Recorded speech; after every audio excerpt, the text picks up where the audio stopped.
Hey there, today is Tuesday, December 27th. We're continuing our Bible reading close to the end of this year, reading the Bible together.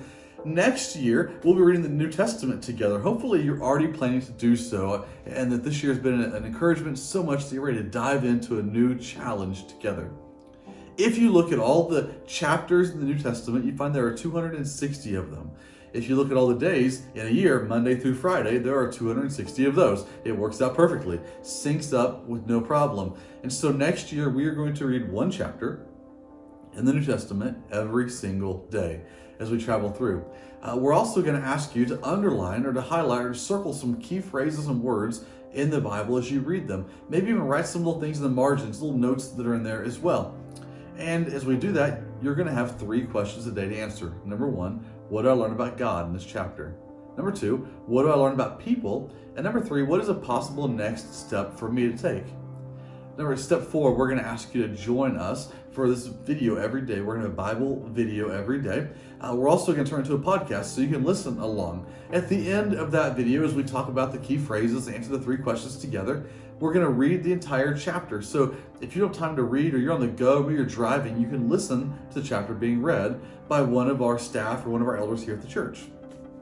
In step 5, we're going to ask you to pray. You're going to pray and just speak to God about what you've read today.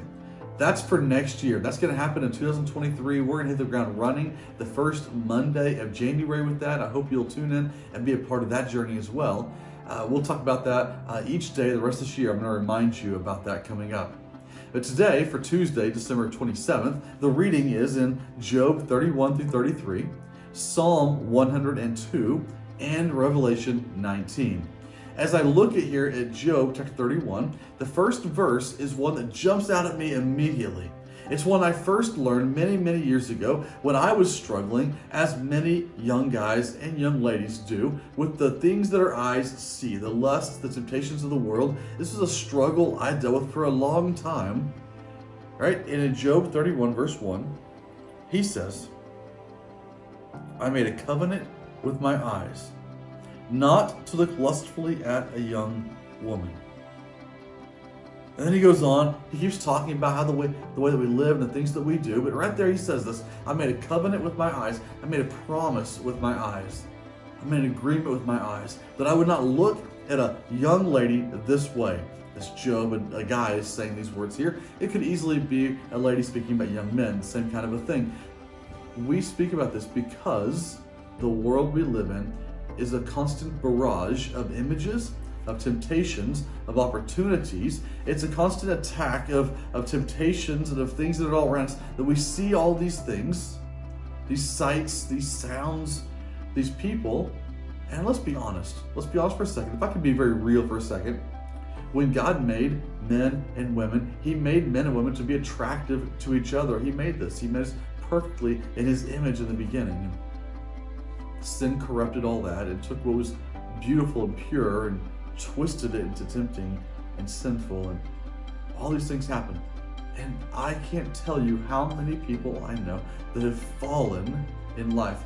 They've tripped in life and they have lost everything, marriages and jobs and ministries and futures and families, because the things that their eyes saw, that their minds dwelt on, that their hearts longed for, and that their bodies chased after.